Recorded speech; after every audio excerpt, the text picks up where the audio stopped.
Hello guys, welcome to another video in my channel. अभी हम जिस मैच के बारे में बात करने वाले हैं वो है आज का इंग्लिश प्रीमियर लीग का मैच क्रिस्टल पैलेस और बर्नली के बीच में। तो जैसा कि टेलीग्राम पर मैंने अपडेट किया था कि आज दो मैचेस कवर्ड होंगे। वैसे भी चैनल पे मेंबर्स को ज़्यादा पसंद तो है नहीं फुटबॉल मैच की वीडियोस, लेकिन फिर भी मुझे लगा है कि आज के दोनों मैचेस अच्छे टीमों के मैचेस हैं और काफ़ी अच्छा मैच हो सकता है फैंटेसी के लिए भी। तो चलिए स्टार्ट करते हैं। तो जैसा कि आप देख सकते हैं ये मैच होने जा रहा है क्रिस्टल पैलेस के होम ग्राउंड पर सेलहर्स्ट पार्क स्टेडियम पे। और दोनों ऐसी टीमों के बीच में मैच होने जा रहा है जो कि आप देख सकते हैं 10th और 11th पोजीशन पे हैं। और अगर हम दोनों टीमों की जब एनालिसिस करेंगे ना तो आपको समझ में आ जाएगा कि दोनों टीमों की जो स्ट्रेंथ्स वगैरह हैं, वीकनेस वगैरह है, स्टाइल ऑफ प्ले हैं, लगभग सेम है। कुछ बेसिक डिफरेंसेस हैं जिसके वजह से ही आज के मैच में सबसे ज़्यादा मज़ा आने वाला है आपको जब आप खुद भी टीम बनाएंगे। मैं पहले ही कुछ चीज़ें आपको क्लियर करवा देता हूँ। दोनों ही टीम विंग डिपेंडेंट फुटबॉल खेलती है। दोनों ही टीम काफ़ी डिफेंसिव फुटबॉल खेलती है, काउंटर अटैक पर डिपेंड करती है। दोनों ही टीम बिल्कुल भी पोजीशन रखना पसंद नहीं करती है, बिल्कुल मॉडर्न फुटबॉल हम जिसको कहते हैं उसी तरह का फुटबॉल दोनों ही टीमें खेलती हैं। लेकिन कुछ इंटरेस्टिंग चीज़ें हैं जो कि इस फिक्सचर को बहुत ज़्यादा मतलब इंटेंस बना सकती है। ठीक है। पहले मैं आपको दिखा देता हूँ कि मिसिंग प्लेयर्स में से बहुत सारे इंपॉर्टेंट प्लेयर्स नहीं खेल रहे हैं क्रिस्टल पैलेस के होकर। जेम्स टॉमकिंस जो उनके मेन सेंट्रल डिफेंडर्स में से हैं वो नहीं खेलेंगे, श्लप नहीं खेलेंगे। बहुत रेगुलर स्टार्टर थे ऐसा नहीं कहूँगा, लेकिन हाँ बेंच से आकर भी उन्होंने कई कबार अच्छा फुटबॉल खेला हुआ है। विंग पे खेलते हैं। लेकिन सबसे बड़ा लॉस उनके जो हो सकता है वो है जाहा और गुआइटा, इन दोनों का फिटनेस। मेन दो प्लेयर्स हैं, गुआइटा बहुत सही फॉर्म पे चल रहे थे और जाहा भी। और आगे भी मैं जाहा का इंपॉर्टेंस आपको समझाता रहता हूँ, लेकिन अभी के लिए ये दोनों डाउटफुल हैं। लेकिन चांसेस हैं खेल सकते हैं या फिर बेंच से आ सकते हैं, लेकिन चांसेस कम है कि मतलब शुरुआत से खेलें। बर्नली की तरफ से बार्नस नहीं खेलेंगे, ये भी पहले टीम के होकर खेलते हैं। और यहाँ से क्रिस वुड जो इनकी इस सीज़न के हाईएस्ट गोल स्कोरर हैं और जे रॉड्रिगेज इस वजह से डाउटफुल है। तो इनके लिए भी प्रॉब्लम्स हैं, लेकिन प्रॉब्लम ज़्यादा है क्रिस्टल पैलेस के लिए, वो मैं आगे आपको समझाता जाता हूँ कैसे। कुछ इंपॉर्टेंट फैक्ट्स की अगर हम बात करें, आखिरी 5 मैचों में ही कोई ना कोई मतलब जीता है। ऑल ऑफ द आखिरी जब अगर 5 जो हेड टू हेड मैचेस हुए हैं इन दोनों टीमों के बीच में, बर्नली पिछले 6 में से सिर्फ 2 बार जीती है और लगातार 4 बार वो हार चुके हैं। पिछले 4 जो मैचेस हुए हैं, पिछले 6 मैचेस की अगर हम बात करें, डिफीटिंग साइड जो है मतलब जो टीम हारी है वो सिर्फ एक ही गोल कर पाई है। मतलब आप समझ रहे हो ना कि जो टीम जीत रही है वो बिल्कुल क्लीन शीट रख के जीत रही है। और इसका रेसिपी क्या है वो तो मैं आपको आगे दिखाऊंगा ही। तो ये एक सबसे बड़ा पॉइंट आपके लिए हो सकता है कि रिकॉर्ड ये कह रहा है कि पिछले 6 मैचेस में जो भी टीम जीती है क्लीन शीट रख के जीती है, एक्सेप्ट फॉर वन मैच। और except for one match winning team always been able to return clean sheet, तो यही है। आफ्टर लास्ट मैच डे मतलब लास्ट मैच डे मतलब कल का जो मैच डे था जहाँ पर वाटफोर्ड खेली थी, वो 3-1 से हार गए थे वो साउथहैम्पटन के अगेंस्ट में। उसके बाद क्रिस्टल पैलेस ऑफिशियली इस वक्त अभी अगर अगर आप लीग टेबल देखेंगे तो इस वक्त सबसे कम गोल स्कोर करने वाली टीम है इंग्लिश प्रीमियर लीग के इस टेबल में। ठीक है। मतलब क्रिस्टल पैलेस जो 10वें स्थान पर हैं उसके पीछे का रीज़न यही है कि वो गोल करते ज़्यादा नहीं है, बल्कि उनकी डिफेंडिंग अच्छी है। ठीक है, ये सब आपको आगे समझ आ जाएगा। आखिरी कुछ हेड टू मैचेस की बात करें, मैं 3 मैचेस दिखाऊंगा क्योंकि इन दोनों के मैनेजर्स पिछले सीजन से सेम रहे हैं। तीनों ही मैच में, मैं बिल्कुल भी मजाक नहीं कर रहा, बिल्कुल सेम माने ऐसा कुछ स्ट्रेटेजी है जैसा कि किसी ने जीरोक्स कर दिया हो एक मैच के स्ट्रेटेजी को दूसरे और तीसरे मैच पर। आप देखते रहिए बस। ये है आखिरी मैच, बर्नली 0-2 से हारी थी। बर्नली बहुत ख़राब फुटबॉल नहीं खेला था उन्होंने, डिफेंस में थोड़े बहुत कुछ गलतियां हो चुकी थी जिसका फ़ायदा क्रिस्टल पैलेस ने उठाया था। बाकी उतना कुछ खास इनके अटैक से भी नहीं था। क्रिस्टल पैलेस का डिफेंस ऑब्वियसली ज़्यादा बेटर था, क्लीन शीट रखा था उन्होंने। जो हुआ था ध्यान से देखो, लेफ्ट विंग से जाहा ने गोल करा। ठीक है। बेंच से आए थे श्लप जो कि राइट विंग पे आ गए थे टाउनसेंड के जगह पर, और उन्होंने भी गोल करा। तो दोनों विंगर्स ने गोल करा। ठीक है। बाकी यहाँ पर जो आयु आप देख रहे हैं ये है तो सेंट्रल स्ट्राइकर, लेकिन जैसा कि अब तक आपको समझ में आ ही चुका है कि क्रिस्टल पैलेस बहुत ज़्यादा डिफेंसिव टीम है। तो ये कभी भी आपको मिडफील्ड में आते हुए देख सकते हैं, कभी भी विंग पे ऑपरेट करते हुए देख सकते हैं। मतलब ऐसा कोई नहीं है कि पॉजिटिव नंबर 9 नहीं है जॉर्डन आयु ये जो खेलते हैं। तो यहाँ पर यही लिखा हुआ है, आप देख सकते हैं। दोनों ही टीमें डिफेंसिवली काफ़ी अलर्ट थी। क्रिस्टल पैलेस ने दोनों ही गोल किया काउंटर अटैक से। ठीक है। अब जनरली अगर आप फुटबॉल फॉलो करते हो तो आप देखे होंगे काउंटर अटैक में जनरली विंगर्स जो होते हैं, जो कंपेरेटिवली फास्टर फुटबॉलर होते हैं, वो काफ़ी कंट्रीब्यूट कर लेते हैं। यहाँ पर भी आप देख ही सकते हो दोनों विंगर्स ने गोल करा। क्रिस्टल पैलेस ने ज़्यादा फ्लैंक्स का इस्तेमाल करा। डिफेंस दोनों टीमों की सही थी, लेकिन क्रिस्टल पैलेस थोड़ा सा अच्छा रहा था। दोनों टीमों की मिडफील्ड में थोड़े बहुत इश्यूज़ थे। बर्नली के डिफेंस में बहुत सारे एरर्स आए, तो इसी एरर की वजह से गोल हुआ, बाकी साथ खास कुछ नहीं। इंपॉर्टेंट कुछ प्लेयर्स आपको यहाँ से दिख जाएंगे। बार्जली जो कि राइट बैक खेलते हैं, लेकिन बहुत एक्सपीरियंस्ड है। सेंट्रल डिफेंस में भी काफ़ी अच्छी डिफेंसिव क्वालिटीज़ रखते हैं। तारको उसकी इस सीज़न में one of the best English defenders मैं कहूँगा। बर्नली की तरफ से बहुत ही सही फॉर्म पर चल रहे हैं। और टॉम कीन्स आप देख सकते हैं, ये क्रिस्टल पैलेस के मेन डिफेंडर हैं। और उसके बाद मी का यहाँ पर नाम आएगा। पासिंग के मामले में मिलियोविच एक और इम्पॉर्टेंट प्लेयर, और मी का नाम। क्रॉसेस की बात करें, मैकनील जो कि लेफ्ट विंग में खेलते हैं और बहुत ही ज़्यादा क्रिएटिव प्लेयर हैं। सिर्फ 20 या 21 साल का उम्र है इनका, लेकिन बहुत ही अच्छा रोल प्ले करते हैं। आगे मैं दिखाता जाता हूँ कैसे। और मिलियोविच क्रिस्टल पैलेस की तरफ से, दोनों ने ही जाहिर सी बात है सेट पीस ज़्यादा लिए थे। अच्छा, नेक्स्ट मैच पिछले सीज़न का मैच है। क्रिस्टल पैलेस यहाँ पर 3-1 से जीती है, और यही एक लौता गोल है पिछले 6 मैचेस की अगर हम बात करें जहाँ पर डिफीटिंग साइड ने गोल करा है। और वो भी कब आया आप देख सकते हैं 90th मिनट पर, जहाँ पर बार्नेस ने गोल करा था सेट पीस से। वेस्टवुड जहाँ पर सेट पीस ले रहे थे, उनके सेट पीस से गोल आया क्रिस्टल पैलेस की तरफ से। फिर से सेम रेसिपी। अच्छा, यहाँ पर एक ओन गोल किया था बार्सली ने, ठीक है। अब इनको अगर इग्नोर करेंगे तो बाकी के जो गोल आए, फिर से आप देखिए ज़ाहा, ठीक है। और यहाँ पर बाशुआई ने गोल किया था, जिसका पास भी निकाला था वैन बिसाका, जो कि राइट बैक खेल रहे थे। ज़ाहा यहाँ पर आपको दिख रहे हैं राइट विंग पर, लेकिन ज़ाहा और श्लब ये दोनों इंटरचेंज करते रहते हैं विंग को, ठीक है। तो फिर से दोनों विंगर्स का कंट्रीब्यूशन, स्ट्राइकर बाशुआई ने गोल किया, ठीक है, लेकिन फिर से आपको दिख जाएगा कि दोनों विंगर्स का यहाँ पर कैसा कंट्रीब्यूशन रहा। और डिफेंसिवली फिर से आपको दिखेगा कि कंपैरेटिवली बेटर टीम थी क्रिस्टल पैलेस, और ऑब्वियसली 3 गोल खाई थी बर्नली की टीम, तो यहाँ पर डिफेंसिवली उनके एरर्स तो थे। मिडफील्ड में फिर से आपको वही कुछ नाम जो पिछले मैच में भी आपको दिखा था, यहाँ पर भी वही दिख जाएगा। यहाँ पर मैं रिपोर्ट पे आ जाता हूँ, फिर से आपको वही चीज़ दिखेगा। विंग प्ले, राइट विंग पे यहाँ पर ज़ाहा खेल रहे, तो वहाँ से ज़्यादा काम हुआ। ज़ाहा पिछले मैच में, दोनों ही मैच में आपने देखा, जहाँ पर वो खेल रहे हैं वहाँ से काम हो रहा है, ठीक है। लेकिन आप नाम पे मत जाइए, पोजीशन को देखिए। क्रिस्टल पैलेस यहाँ पर भी डिफेंसिवली बेटर रही है। बर्नली बहुत ख़राब नहीं थी, लेकिन कुछ ऐसे मिस्टेक्स उन्होंने करे थे पिछले मैच की तरह, जहाँ से उनको गोल कंसीड करना पड़ा। वैन बिसाका जो खेलते हैं मैनचेस्टर यूनाइटेड के होकर, उस सीजन में क्रिस्टल पैलेस होकर खेल रहे थे, उन्होंने सबसे ज़्यादा टैकल्स यहाँ पर जीते। उसके बाद वेस्टवुड के पासेस, वेस्टवुड के क्रॉसेस, तो ये सब कुछ प्लेयर थे। तो दोनों ही मैच में सेम रेसिपी आपको देखने को मिला, ठीक है। तीसरा मैच भी देख लेते हैं। फिर से आपको यहाँ पर वही चीज़ देखने को मिल जाएगा। मैकआर्थर यहाँ पर खेल रहे थे, साथ में एरॉन टाउनसेंड। टाउनसेंड भी विंगर हैं, यहाँ पर आपको दिख रहा होगा कि फॉरवर्ड में लिस्टेड हैं, लेकिन ये भी विंगर हैं। अगर वो आज के मैच में स्टार्ट करते हैं, ज़ाहा अगर नहीं खेल पाते हैं तो आज के मैच में ये स्टार्ट करेंगे, तो आपको समझ में आ जाएगा कि ये विंगर ही हैं। फिर से आप देखेंगे कि विंगर का गोल। और मैकआर्थर ये शायद सेट पीस वगैरह भी लेते हैं, ये मिडफील्ड में खेलते हैं। तो बस यही। तो एक चीज़ तो आपको कंसिस्टेंटली समझ में आ रही है ना, क्रिस्टल पैलेस के जो विंग में खेलते हैं, स्पेशली राइट विंग में बात करना चाहूँगा। तीनों ही मैच में राइट विंग पे जो भी बंदा खेल रहा है, गोल उन्होंने ज़रूर करा है। पहले मैच में भी आपने देखा, श्लब बेंच से आए, राइट विंग पे अटैच्ड हुए, गोल कर दिया। ज़ाहा दूसरे मैच में, तीसरे मैच में ज़ाहा यहाँ पर फॉरवर्ड पे आ गए थे, जैसे कि आप देख सकते हैं। तो यहाँ पर वो गोल नहीं कर पाए, लेकिन विंग पे जो खेल रहे थे उन्होंने गोल करा। डिफेंस फिर से यहाँ पर सही, ठीक है।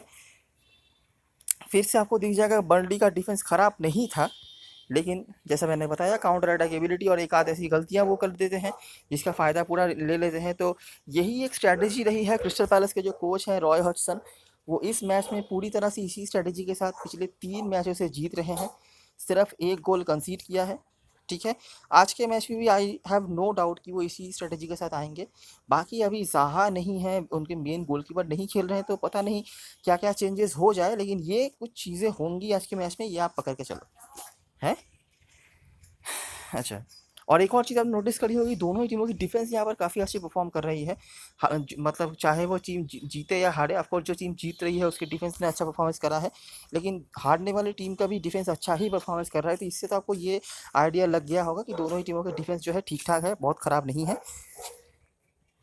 कुछ इंपॉर्टेंट प्लेयर्स हैं आपको मिलिवोजेविच बहुत इंपॉर्टेंट प्लेयर है, फिर से आपके नाम यहाँ पर दिख रहे हैं। वैन आर्नियोल्ड, उसके बाद मायर, और यहाँ पर मायर के क्रॉसेस थे। मायर यहाँ पर विंग पे खेल रहे थे, साथ में लाउटन, हार्ट के साथ, हार्ट जो बर्नली के गोलकीपर थे, उन्होंने सबसे ज़्यादा सेव्स करे थे।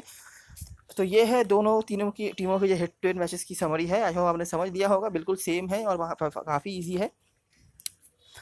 अभी रिसेंट कुछ मैचेस की बात करते हैं दोनों टीमों की तरफ से।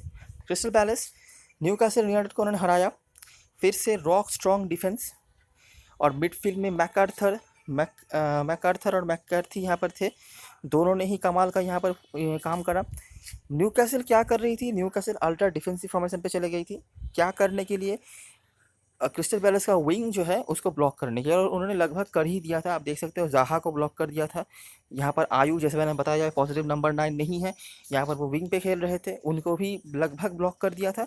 लेकिन काम कर दिया किसने, पैट्रिक वैन आर्नोल्ड ने। ये सेट पीस लेते हैं तो वहाँ से इन्होंने गोल कर दिया और काम हो गया, क्रिस्टल पैलेस के होगा। लेकिन यहाँ पर भी आप देख सकते हैं कि विंगर का या फुल बैक आप कह सकते हैं, जो भी टीमें विंग डिपेंडेंट फुटबॉल खेलती है उनका फुल बैक भी काफ़ी जो है इन्वॉल्व रहता है मैच पर, तो उनका गोल आया।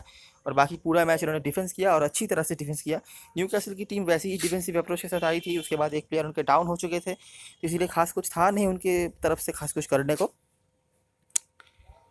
तो फिर से आप देख सकते हैं एक्सीलेंट डिफेंस एंड विलियन ब्रिंग पे। तो यहाँ पर ज़्यादा कुछ है नहीं, कुछ इंपॉर्टेंट प्लेयर्स आपको दिख जाएंगे। मैककार्थी बहुत ज़्यादा इंपॉर्टेंट प्लेयर है सेंट्रल और मिडफील्ड में, क्योंकि आज के मैच में ज़्यादा गोल होने के चांसेस नहीं हैं मेरे हिसाब से अभी तक तो इसीलिए दोनों ही टीमों के ऐसे जो प्लेयर्स होंगे ना, जो कि पासिंग टैकलिंग दोनों तरफ से आपके लिए पॉइंट दे सकते हैं, बहुत ज़्यादा इंपॉर्टेंट होंगे। इनको गलती से भी मिस मत कर लेना, ठीक है। मैं आगे हम सभी का नाम आपको समझाता जाऊंगा। उसके बाद वार्ड और यहाँ पर मैकार्थर के इंटरसेप्शन रहे थे, मैकार्थी के पास है। उसके बाद पैट्रिक वैन आर्नोल्ड, एक और बहुत ज़्यादा इंपॉर्टेंट प्लेयर, और अनडाउटेडली आप देख ही सकते हैं अभी अगर आप ड्रीम 11 खोलोगे तो सबसे ज़्यादा सिलेक्टेड प्लेयर है डिफेंस में से, और सबसे ज़्यादा लोगों ने डिफेंस में से किसी को कैप्टन रखा है तो इन्हीं को रखा है। आर्नोल्ड के 8 क्रॉसेस भी थे, जिनमें से 2 बड़े चांस उन्होंने बनाए थे, हालांकि गोल उनके क्रॉस से नहीं हुआ था, उन्होंने खुद करा था। ब्राइटन के अगेंस्ट में यहाँ पर भी आपको वही चीज़ देखने को मिल जाएगा। ब्राइटन भी एक स्ट्रॉन्ग डिफेंसिव टीम थी, आप देख सकते हो सारे डिफेंडर्स ने अच्छा काम करा, डिफेंसिव मिडफील्ड ने अच्छा काम करा, लेकिन एक मौका मिला, ठीक है, और वहीं से यहाँ पर लेफ्ट विंग पे खेल रहे थे आयु ने, उन्होंने गोल कर दिया। मेजोरिटी ऑफ द टीम जो कर रही है ना, हाल ही में जितने भी मैचेस हुए हैं क्रिस्टल पैलेस की तरफ से, कि वो जाहा को ब्लॉक कर रहे हैं, ठीक है। और इसीलिए आप देख सकते हो कि यहाँ पर जो लेफ्ट साइड में खेल रहे थे उन्होंने अच्छा डिफेंस करा, जहाँ को ब्लॉक किया कि उन्होंने, क्योंकि उन्होंने, लेकिन राइट साइड में जो विंग फुल बैक खेल रहे थे मोन्टोया, इन्होंने यहाँ पर थोड़ी बहुत गलतियाँ कर दी, तो उसी का फ़ायदा यहाँ पर आयु ने उठाया। आयु भी बहुत इंपॉर्टेंट प्लेयर है, मतलब दिखेंगे हो सकता है कि एज ए स्ट्राइकर वो खेल रहे हैं, लेकिन कभी भी वो विंग पे आ सकते हैं, ठीक है। और आप देख सकते हैं क्रिस्टल पैलेस कितना ज़्यादा विंग डिपेंडेंट फुटबॉल खेलती है। और साथ में आर्नोल्ड और वार्ड दोनों फुल बैक के भी काफ़ी अच्छे कॉन्ट्रीब्यूशंस हैं। वार्ड थोड़े से डिफेंसिव हैं, मतलब ज़्यादा ओवरलैप पे जाते नहीं, लेकिन आर्नोल्ड बहुत ज़्यादा अटैकिंग मोड पे जाते हैं, मतलब दिखते हैं तो वो फुल बैक, लेकिन कभी भी वो विंग बैक या विंगर के तौर पर खेलते हुए नजर आ जाते हैं। फिर से वही चीज़, ब्राइटन ने पोजीशन रखा था, आप देखिए पोजीशन नहीं रखती, जो भी चीज़ मैंने आपको पहले ही बताया, ये चीज़ आपको आगे भी दिख जाएगा। आर्नोल्ड का टैकल भी यहाँ पर है, आर्नोल्ड के क्रॉसेस भी यहाँ पर है गुआइटा से, बाकी पासेस आपको यहाँ पर नहीं देखने को मिलेगा क्योंकि पोजीशन नहीं था क्रिस्टल पैलेस के पास। आखिरी में साउथहैम्पटन ने यहाँ पर हरा दिया था, ये एक बहुत इंटरेस्टिंग चीज़ है। अभी तक तो क्रिस्टल पैलेस की स्ट्रेंथ आई होप आपने पूरी तरह से रट लिया होगा, बहुत ज़्यादा ईजी है, ज़्यादा कुछ सोचने की ज़रूरत नहीं है। अभी साउथहैम्पटन की अगर हम बात करें तो उन्होंने यहाँ पर हरा दिया था। क्या किया था, जो चीज़ क्रिस्टल पैलेस अच्छा करती है वही चीज़ उन्होंने कर दिया, और उनके जो स्ट्रैटेजी वगैरह है उनको कर दिया काउंटर। क्या किया, उन्होंने खुद का डिफेंस यहाँ पर स्ट्रांग बना लिया। यहाँ पर सुआरेस इंजर्ड हो चुके थे, पहले हाफ में ही वो रिप्लेस्ड हो गए, उनके जगह पर रोमियो आ गए, तो ये राइट बैक में या फिर आप कह सकते हैं राइट डिफेंसिव मिडफील्ड में आ गए, तो 4 डिफेंडर का काम इन्होंने कर दिया, 4th डिफेंडर का। तो डिफेंस यहाँ पर स्ट्रांग रह गई और उन्होंने किया दोनों विंग का इस्तेमाल। अब इससे क्या हो गया, दोनों विंगर्स ने इस तरह से कंट्रीब्यूट करा कि क्रिस्टल पैलेस के जो दोनों फुल बैक्स हैं जो काफ़ी कंट्रीब्यूट करते हैं, स्पेशली जो लेफ्ट फुल बैक हैं जो काफ़ी कंट्रीब्यूट करते हैं गोल्स वगैरह में, वो ओवरलैप पे आ नहीं पाए, ठीक है। क्यों नहीं आ पाए, क्योंकि इन दोनों विंगर्स ने लगातार उनको डिस्टर्ब करके रखा हुआ था, तो वो ओवरलैप पे आ नहीं पाए, और इन्होंने लगातार प्रेशर बना के रखा हुआ था और 2 गोल भी यहीं से आए। बाकी साउथहैम्पटन की मिडफील्डर्स भी बहुत ही सही मिडफील्डर्स हैं, मैंने पिछले 2-3 मैचेस इनके खेले हैं और मुझे पता है कि इनके जो दोनों मिडफील्डर हैं वार्ड प्रॉस और हॉयबर्ग, बहुत सही कॉम्बिनेशन रहता है इनका। तो वो भी एक ज़रिया था कि क्रिस्टल पैलेस के मिडफील्ड से खास कुछ हुआ नहीं, वैसे भी उनके मिडफील्ड से खास कुछ होता भी नहीं है। तो जहाँ यहाँ पर भी ब्लॉक्ड हो चुके थे, साथ में आयु भी यहाँ पर कुछ खास कर नहीं पाए थे, जैसा कि मैंने रीज़न बताया कि दोनों फुल बैक्स जो थे उनको बिल्कुल भी हिलने नहीं दिया। और उससे बड़ी बात, यहाँ पर वैन आर्नोल्ड नहीं खेल रहे थे, ना ही खेल रहे थे वार्ड, तो उसका फ़ायदा उठाया। थोड़ा सा पुराना मैच है, लेकिन किसी भी तरह से आपको तो समझना पड़ेगा कि इनका वीकनेस क्या है। स्ट्रेंथ तो आपने समझ लिया ही होगा, तो वीकनेस भी वही है जो स्ट्रेंथ है। ठीक है, मतलब विंग प्ले ही इनकी स्ट्रेंथ है और विंग प्ले के अगेंस्ट इनके वीकनेसेस हैं। बाकी डिफेंसिवली ये काफ़ी सही टीम है, ज़्यादा गोल्स ये कंसीड करते नहीं, और ये आप तो समझ गए ही होंगे, क्योंकि सिर्फ 28 गोल उन्होंने करे हैं अभी तक इस सीज़न में, 30 मैचेस के बाद, 30 या 31 मैचेस के बाद। उसके बाद भी वो 10th पोजीशन पर है, मतलब डिफेंसिवली बहुत ज़्यादा स्ट्रॉन्ग है ये। ठीक है, तो ज़्यादा गोल वो करने देते नहीं हैं, लेकिन आज के मैच में किस अप्रोच के साथ आएंगे ये देखना पड़ेगा। इसके लिए आपको टेलीग्राम पे ज्वाइन होना पड़ेगा, क्योंकि फॉर्मेशन आने के बाद हम थोड़ी बहुत आइडिया वहीं से लगा सकते हैं कि टीम क्या सोच के आ रही है। तो आप फिर से देख सकते, defence good, wing play active तो था, लेकिन क्योंकि मिडफील्ड पूरी तरह से ब्लॉक हो चुका था, तो विंगर्स के लिए ज़्यादा पासेस नहीं थे, और फुल बैक्स भी सही फुल बैक्स नहीं खेल रहे थे, जो फर्स्ट टच फुटबॉल है, फर्स्ट चॉइस फुल बैक्स हैं। साउथम्पटन ने विंग प्ले ही काउंटर किया, और साउथम्पटन के डिफेंस ने भी यहाँ का अच्छा काम किया। क्रिस्टल पैलेस का लेफ्ट साइड ज़्यादा एक्टिव था, ऑब्वियसली जहाँ से ज़ाहा खेलते हैं। और यहाँ पर कुछ इंपॉर्टेंट प्लेयर्स जो आपको दिख जाएंगे, मैकआर्थर फिर से आपको नाम दिख रहा है, टॉमकिंस डिफेंस से, टॉमकिंस के पासेस भी थे। तो ये है आपके लिए क्रिस्टल पैलेस। आज वो आपने पूरी तरह से समझ लिया होगा कि दो क्या क्या स्ट्रेंथ्स और वीकनेस वगैरह हैं इनके। ठीक है, काफ़ी इजी है, इनका स्ट्रेंथ जो है, इनका वीकनेस ही वही है, बाकी डिफेंसिव अच्छी टीम है। तो एक्सपेक्ट मत करना कि इनके अगेंस्ट में बहुत सारे गोल्स हो जाएंगे, अनलेस कोई रेड कार्ड वगैरह या बहुत बड़ी बड़ी एरॉड वगैरह कर दें। तो अब बात करते हैं बर्नली की, सेम तरह का है। ठीक है, इनका भी वही रहता है, आप देख सकते हैं टॉटनहम के अगेंस्ट उन्होंने ड्रॉ करा था, क्या हुआ था, स्ट्रॉन्ग डिफेंस। ठीक है, और विंग से स्पेशली मैकनील बहुत ज़्यादा इंपॉर्टेंट एक प्लेयर हैं। ठीक है, मतलब इनको आप गलती से भी मिस नहीं कर सकते। बर्नली के लिए इस सीज़न में बहुत ही बड़े सरप्राइज़ पैकेज की तरह आए हैं इस सीज़न में। लेफ्ट विंग पे ऑपरेट करते हैं, लेकिन कभी भी सेंट्रली आ जाते हैं, सेट पीस बहुत अच्छे लेते हैं, क्रॉसेस बहुत अच्छा निकालते हैं। तो यहाँ पर भी इनका काफ़ी सही फॉर्म था, जैसे कि आप देख ही सकते हो। गोल हालांकि किया था यहाँ पर वुड ने। टॉटनहम की तरफ से बात करी जाए तो आप ये एक चीज़ नोटिस करो, इनके जो राइट विंग बैक है, ना ही इन्होंने गोल करा, ना ही इन्होंने असिस्ट निकाला, लेकिन ये मैन ऑफ द मैच थे, क्योंकि इन्होंने मैकनील को जो है काफ़ी हद तक रोक के रखा था। बाकी अटैक पे कंट्रीब्यूशन फिर भी उनका था, लेकिन इसी वजह की, मतलब इसी डिफेंसिव रीज़न की वजह से उनको यहाँ पे मैन ऑफ द मैच चुना गया था। तो आप समझ सकते हैं कि मैकनील किस तरह के प्रेशर बना के रखे थे उन्होंने। बाकी सेंट्रल डिफेंस इनका अच्छा था ही, और होल्डिंग मिडफील्ड में भी कॉर्क और वेस्टवुड, जिनका नाम मैंने पहले ही बताया है, इन्होंने काफ़ी अच्छा ब्लॉकिंग वगैरह करा था, जिसकी वजह से टॉटनहम एक गोल से ज़्यादा नहीं कर पाया, और जो गोल आया वो भी आया था पेनल्टी से। तो पूरी टीम ने यहाँ पर अच्छा फुटबॉल खेला था। होल्डिंग मिडफील्ड डिफेंस यहाँ पर काफ़ी सही था, विंग प्ले भी एक्टिव था, लेकिन उनके जो टॉटनहम के जो विंग बैक्स थे उन्होंने काफ़ी अच्छी डिफेंडिंग करी, तो ज़्यादा कुछ करने नहीं दिया। बर्नली ने स्केट पीस से गोल करा। टॉटनहम के पास पोजीशन था, देख सकते हैं आप, दोनों ही टीमें जैसे मैंने बताया पोजीशन रखती नहीं है। तारकोस्की बहुत ज़्यादा इंपॉर्टेंट प्लेयर हैं, अगर किसी तरह मैच 0-0 या बर्नली के सपोर्ट में 1-0 हो जाता है, तो डेफिनेटली तारकोस्की आपको आज की ड्रीम टीम में देखने को मिलेंगे।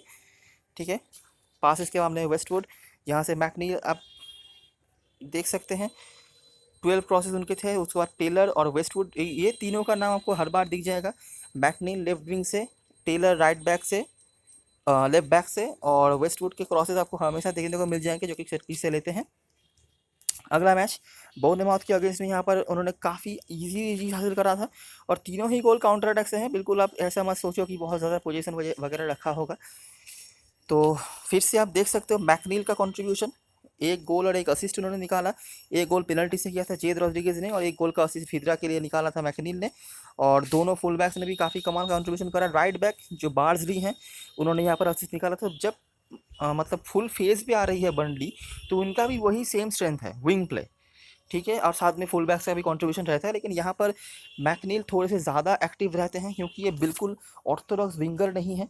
और उससे भी बड़ी बात, सेट पीस वगैरह भी लेते हैं, सेंट्रली भी खेल सकते हैं। आज के मैच में जो भी वो खेल सकते हैं सेंट्रली, क्योंकि बहुत सारे प्लेयर्स उनके अवेलेबल नहीं हैं, और इनके दोनों फुल बैक्स भी एक्टिव रहते हैं।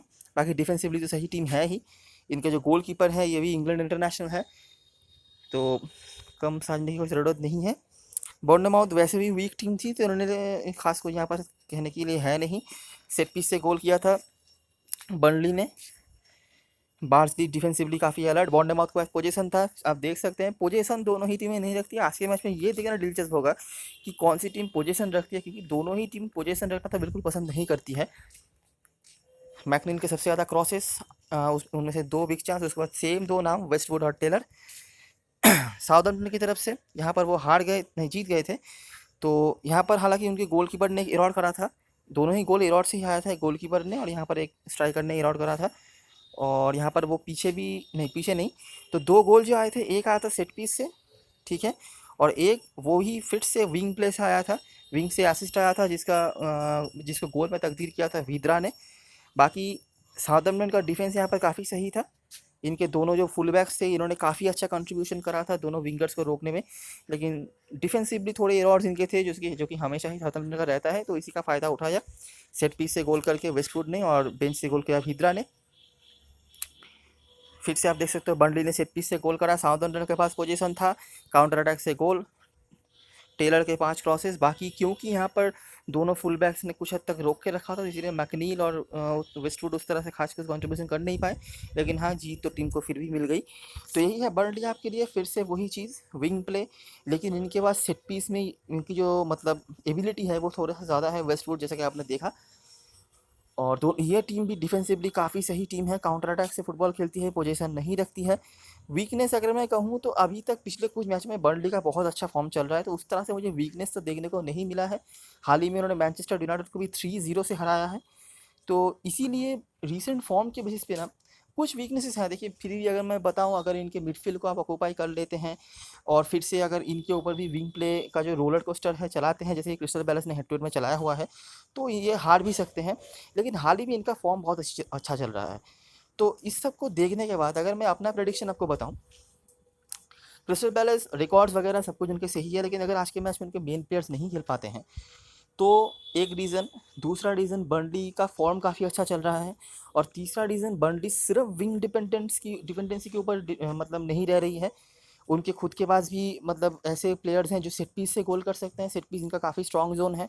और इनके जो दोनों सेंट्रल स्ट्राइकर हैं ना, ये भी काफ़ी सही फॉर्म पर हैं, जे रॉड्रिगेज और जो क्रिस वुड है या फिर जो भी खेल रहे हैं, ये भी गोल के अंदर ही हैं, जो कि क्रिस्टल पैलेस की तरफ से नहीं है। मतलब गोल स्कोरर्स के ऑप्शन बर्नली के पास ज़्यादा हैं, लेकिन हेड टू हेड रीजन की वजह से ही मैं क्रिस्टल पैलेस को बिल्कुल आउट ऑफ द मार्केट नहीं कर पा रहा। लेकिन फिर भी मुझे आज के मैच में बर्नली फेवरेट होता नज़र आ रहा है।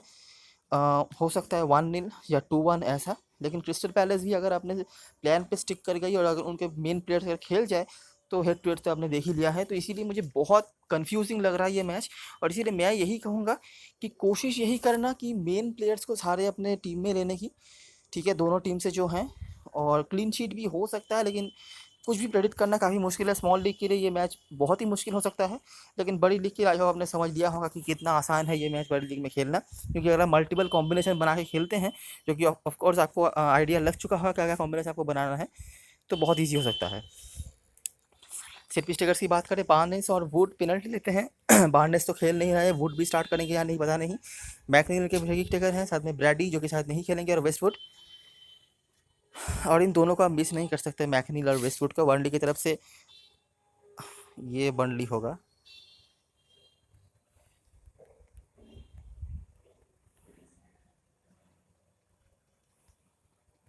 सीपी लिख देते हैं, तो इनके मिलिवोजेविच और आर्नोल्ड, और पिनिवोजेविच और आर्नोल्ड ही फ्री किक ही लेते हैं, ठीक है। अभी कोई और भी ले सकता है, लेकिन हाल ही में इन्होंने ही लिया हुआ है। कुछ इंपॉर्टेंट पॉइंट्स की बात करें, क्रिस्टल पैलेस के होकर आयु इनके हाईएस्ट गोल स्कोरर है 9 गोल के साथ। बाकी जाहा वगैरह के भी गोल हैं, लेकिन उतना ज़्यादा नहीं।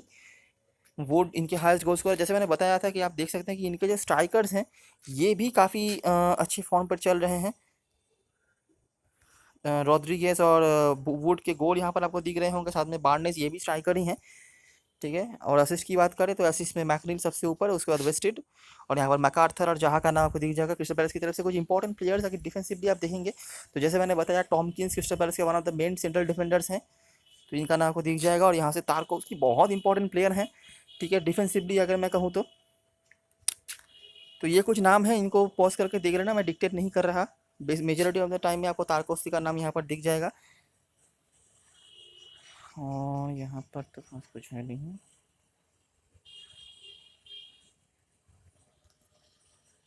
पासिंग के मामले में दोनों ही टीम ज़्यादा अच्छी तो है नहीं, लेकिन वेस्टवुड और मिलिवोजेविच कॉन्सिस्टेंटली आप कुछ हद तक तो पासिंग के पॉइंट देते ही रहते हैं। और आज के मैच में अगर दो जो भी टीम पोजीशन रखती है, मेरे ख्याल से क्रिस्टल पैलेस ही शायद रख ले, पता नहीं, क्योंकि उनके पास ज़्यादा मेन प्लेयर्स तो है अवेलेबल है नहीं। तो मिलिवोजेविच को ऑफ कोर्स आपको बहुत हद तक पासेस देखने को मिल जाएगा। और क्रॉसेस के मामले में मिलिवोजेविच और मैकनील, ये नाम तो अपने आई होप आपने अब तक समझ लिया ही होगा। अभी एक बार देख लेते हैं दोनों टीम की पॉसिबल लाइनअप्स, फॉर्मेशंस। तो मेरे ख्याल से दोनों टीम इस तरह के लाइनअप के साथ उतर सकती है, क्योंकि काफ़ी सारे प्लेयर्स अवेलेबल नहीं हैं। ठीक है, पीटर्स जो जनरली फुल बैक खेलते हैं, ये आज के मैच में विंग पे भी खेलते हुए दिख सकते हैं ब्राउन हिल के साथ। और मैकनील, जैसा कि मैंने बताया, है तो ये विंगर, लेकिन कभी भी सेंट्रली आ सकते हैं। हो सकता है कि आज ये सेंट्रली ही स्टार्ट करें। और यहाँ से तारकोव्स्की और मी, इनके दोनों सेंट्रल डिफेंडर्स। बार्जली भी खेलेंगे या नहीं पता नहीं। अगर बार्जली नहीं खेलते हैं तो ऑफकोर्स राइट बैक के में जो एक्टिविटी था वो काफ़ी कम हो जाएगा। क्रिस्टल पैलेस की तरफ से बात करें तो क्योंकि ज़ाहा हो सकता है आज के मैच स्टार्ट ना करें, तो टाउनसेंड करेंगे मायर के साथ। दोनों ही काफ़ी एबल प्लेयर हैं, लेकिन रिकॉर्ड्स थोड़े से कम हैं इनके, क्योंकि स्टार्ट वगैरह ज़्यादा नहीं करते हैं। आयु हैं तो सेंट्रल स्ट्राइकर, मतलब स्टार्ट करेंगे सेंट्रल स्ट्राइकर, लेकिन कभी भी वो विंग पे ऑपरेट कर सकते हैं। मैकार्थी, मिलिवोजेविच मेन इनके सेंट्रल मिडफील्डर्स हैं। मिलिवोजेविच सेट पीस वगैरह भी लेते हैं। यहाँ से वैन आल्डोन बहुत इंपॉर्टेंट प्लेयर है। और डिफेंस से अगर आप किसी को कैप्टन बनाना चाहते हो, जो कि काफ़ी लॉजिकल भी है, क्लीन शीट कोई भी टीम रख सकती है, क्योंकि तो ऑफकोर्स आपके लिए पहले चॉइस बन जाते हैं केहिल और साखो। आज के मैच में खेलेंगे शायद, क्योंकि टॉमकिंस अवेलेबल नहीं है। साखो भी काफ़ी अच्छे पासिंग एबिलिटी रखते हैं। बहुत कम मैचेस खेले हैं, लेकिन जितने भी मैच उन्होंने खेले हैं पासिंग एबिलिटी इनकी काफ़ी सही है। और यहाँ से वार्ड, दोनों टीमों के गोलकीपर में से मुझे पोप ज़्यादा अच्छा लग रहा है। हेनिसी क्योंकि पहले चॉइस गोलकीपर नहीं है, तो ज़्यादा रिकॉर्ड्स इनके नहीं मिले हैं इस सीज़न की अगर बात करूँ तो। और इस सीज़न में पोप कंपैरेटिवली बेटर फॉर्म पर हैं। अगर आप गुआइता खेलते हैं क्रिस्टल पैलेस की जो मेन गोलकीपर हैं, तब चीज़ें बदल सकती हैं, नहीं तो पोप ही आपके लिए मेन गोलकीपर होने चाहिए। अभी एक बार देख लेते हैं दोनों ड्रीम इलेवन की टीम आप किस तरह से बना सकते हो और किस तरह से आप हालात में सोच सकते हो। देखो, मैं पहले ही बता देता हूँ, बहुत ज़्यादा रिस्की होगा स्मॉल लीग आज के मैच में, क्योंकि मतलब दोनों ही टीमों के कुछ इंपॉर्टेंट प्लेयर्स नहीं खेल रहे हैं। अभी दोनों ही टीम डिफेंसिवली भी काफ़ी मतलब एक्टिव है। कोई भी टीम क्लीन शीट भी रख सकती है। अब दोनों टीमों में से कुछ ऐसे प्लेयर्स हैं जिनको मैं मिस करके टीम भी नहीं बना पा रहा फिलहाल। तो अभी लाइनअप वाला के बाद अगर कोई चेंजेस वगैरह होते हैं तो अलग बात है। तो मैंने यहाँ पर अपने तरफ से जो सोचा है कि बर्नली यहाँ पर जीत रही है 2-1 से ही सही, लेकिन जीत रही है बर्नली, तो उसी हिसाब से मैंने टीम बनाया है। हालांकि प्लेयर्स मैंने क्रिस्टल पैलेस से ज़्यादा रखे हैं, क्योंकि पोजीशन हो सकता है इनके पास ज़्यादा हो, तो पासिंग के पॉइंट्स यही मुझे देंगे कुछ हद तक। तो पोप को मैंने रखा है। अगर गुआइता खेलते हैं तो गुआइता में बेटर गोलकीपर होंगे, याद रखना। टेलर, आर्नोल्ड, वार्ड, मतलब तीनों ही जो फुल बैक्स हैं उनको मैंने रखा है। आप यहाँ पर बार्जली को भी ऐड कर सकते हो। टाउनसेंड, मायर, दोनों ही विंगर को रखा है। क्रिस्टल पैलेस को विंगर को मैं बिल्कुल भी अंडरएस्टिमेट नहीं कर सकता आज के मैच में। और साथ में मिलिवोजेविच, आप चाहो तो स्मॉल लीग में क्रेडिट मैनेज अगर नहीं हो रहा है या किसी इंपॉर्टेंट प्लेयर को आप देख रहे हो, तो मिलिवोजेविच को एक बार के लिए छोड़ सकते हो, लेकिन काफ़ी रिस्क होगा, याद रखना। मैकनील, इनको मैं गलती से ही मिस नहीं कर सकता, जैसे मिस नहीं कर सकता वेस्टवुड को। जॉर्डन आयू का भी सही रोल है, जैसा कि यहाँ पर टाउनसेन और मायर का है, ये आप लोग समझ गए ही होंगे। और एक स्ट्राइकर को लेना है तो मैंने विद्रा को लिया है। बाकी अगर आप चाहो तो विद्रा को ड्रॉप करके बार्सली या फिर जो भी खेलते हैं, बार्सली अगर सिसली खेलते हैं तो उनको ले सकते हो। आगे बाकी बार्सली के खेलने के चांसेस भी कम है, तो इसीलिए मैंने विद्रा को लेना पसंद करा है। क्योंकि सेंट्रल स्ट्राइकर हैं तो गोल करने के चांसेस भी इनके पास बन जाएंगे, इसीलिए। तो यही है सारी एनालिसिस और ऑब्जर्वेशंस। एक चीज़ याद रखना, स्मॉल लीग के लिए काफ़ी मुश्किल मैच है, लेकिन अगर आप बड़ी लीग खेल रहे हो बहुत ज़्यादा इजी मैच हो सकता है। क्लीन शीट कोई भी टीम रख सकती है, तो उस अप्रोच के साथ जाना। गोल मुझे तो लग रहा है होगा, अब दोनों ही टीमों से होना चाहिए। बाकी देखते हैं क्या होता है। बर्नली इसीलिए गोल करेगी क्योंकि उनके अच्छे फॉर्म चल रहे हैं, उनके majority of the players available हैं, और उनके पास प्लान बी सी भी अभी चल रहा है, मतलब हाल ही में जितने वो मैचेस खेल रहे हैं। और क्रिस्टल पैलेस इसलिए गोल करेगी क्योंकि उनके जो कोच हैं रॉय हडसन, उनको बहुत अच्छी तरह से पता है कि बर्नली को किस तरह से हैंडल करना है। ठीक है, और हाल ही में उनके हेड टू हेड रिकॉर्ड भी काफ़ी सही चल रहे हैं, जो कि बर्नली का बहुत ज़्यादा ख़राब है। तो इसीलिए मुझे लग रहा है दोनों टीमों से गोल होगा। बाकी CSB मतलब क्लीन शीट भी कोई भी टीम रख सकती है, दोनों टीमों का डिफेंसिव क्वालिटी काफ़ी अच्छा है। तो ये रही सारी एनालिसिस और ऑब्जर्वेशन। अगर आपको अच्छा लगा हो तो लाइक ज़रूर करना, सब्सक्राइब करना, चैनल को शेयर करना दोस्तों के साथ। डिस्क्रिप्शन बॉक्स में टेलीग्राम चैनल का लिंक होगा, वहाँ से ज्वाइन हो जाना। आखिरी मोमेंट पे बहुत सारे अपडेट्स आज के मैच में आ सकती हैं, अनएक्सपेक्टेड चेंजेस भी हो सकता है, तो तब जाके चीज़ें बदल भी सकती हैं। तो वो सब अपडेट्स आपको मिल जाएंगी। सब कुछ फ्री है, सब कुछ आपके लिए ही है। तब तक के लिए best of luck for this match and good bye for now.